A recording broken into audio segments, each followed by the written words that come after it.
નમસ્કાર મિત્રો, ભરત પરસાણા રાજકોટથી. આજે હું સ્વામીના ગઢડા આવ્યો છું, જ્યાં સ્વામિનારાયણ ભગવાન વર્ષો સુધી અહીંયા રહ્યા હતા.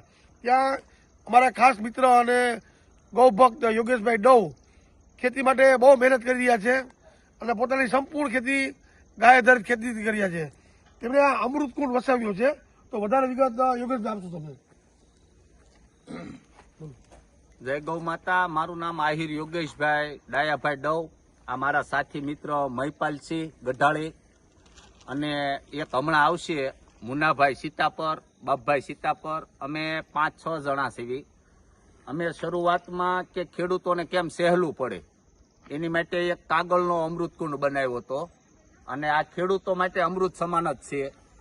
એટલે આની અંદર જેવડી મોટી ખેતી હોય એવડું આ અમૃતકુંડ બનાવીને કોઈ જાતની મહેનત ન થાય, ટીપણામાં ઓગાળવું ગાળવું ન પડે અને સીધું જે વાડીનું વેસ્ટ વસ્તુ છે અને એનું જે જમીનને જે આપણે લીધું છે ધરતીમાં આગળથી અને એને પાછું દેવા માટેનું આ અમૃત સમાન છે.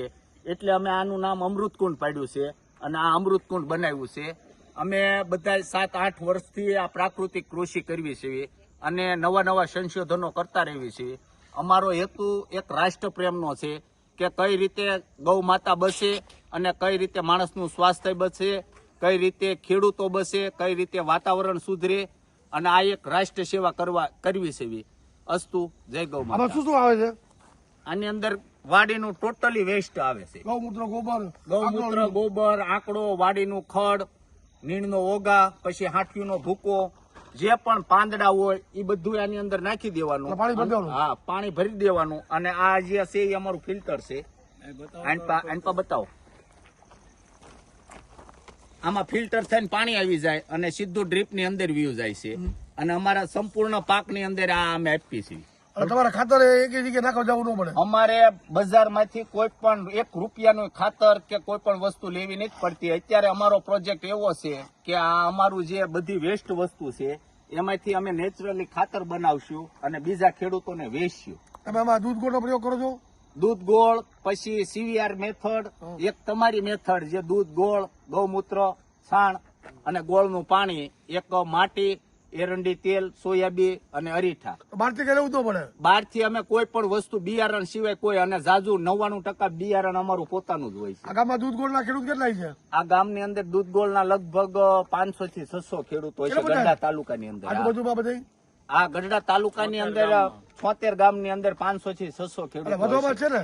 ખેડૂતો વધે જ છે, ઘટતા નથી. યોગેશભાઈ, મારે એક પૂછવું હતું કે હમણાં માવઠું થયું હા, ત્યારે તમે મને વાત કરતા હતા કે શું કાળજી રાખી તો બીજા કરતા તમારે નુકસાન ઓછું થયું ને બીજાને એનો ફાયદો થઈ શકે. જે પ્રકૃતિની હારે જેને છેડછાડ કરી છે ને એને પ્રકૃતિ સાહેબ જવાબ આપી દેશે. અને જે કુદરતી પ્રાકૃતિક ખેતી કરે છે ને એ કોઈ ખેડૂતને નુકસાન નથી. નુકસાન થાય કે ભાઈ નિંભાડો જગે તો દાજવી તો ખરા, પણ પ્રાકૃતિક ખેતીવાળાને નુકસાની નથી. રાસાયણિક ખેતીવાળાને જેટલી નુકસાની છે ને એની 1% પ્રાકૃતિક કૃષિવાળાને નથી નુકસાની. આ અમારે 1-1.5 કલાકની અંદર 14 દિવસ વરસાદ પડ્યો તો આ મારી જમીન આશી છે ને તોય પડાબાર પાણી નહોતું નીકળ્યું. અને અત્યારે આ મારા ચણાની અંદર 2 જ પાણ આપ્યા, ત્રીજું પાણ નથી આપ્યું. આ જમીન જ એટલે પાણી ઓછું જોઈએ. પાણી બહુ હાવ એટલે હાવ સામાન્ય પાણી જ જોઈએ. તો મિત્રો, આપ સબ ક્યારે પણ આ યોગેશભાઈની મુલાકાત કરી હોય તો યોગેશભાઈ તમારો મોબાઈલ નંબર શું છે? મારો મોબાઈલ નંબર છે 99983073. મારું ગામ ગઢડા સ્વામીના, તાલુકો ગઢડા સ્વામીના, જિલ્લો બોટાદ. આપણે ગયા વર્ષે વિડીયો ઉતાર્યો હતો, હા. પછી કેટલો વિડીયો પડ્યો? એ વિડીયો 5 લાખ માણસોએ જોયો છે અને એ વિડીયો જોઈને આઉટ સ્ટેટમાંથી રાજસ્થાન છે, MP છે, પછી આસામથી છે, કર્ણાટકથી છે, મહારાષ્ટ્રથી છે લોકો આવે છે. તો મિત્રો, કોઈને મુલાકાત લેવી તો યોગેશભાઈની મુલાકાત કરજો. આભાર.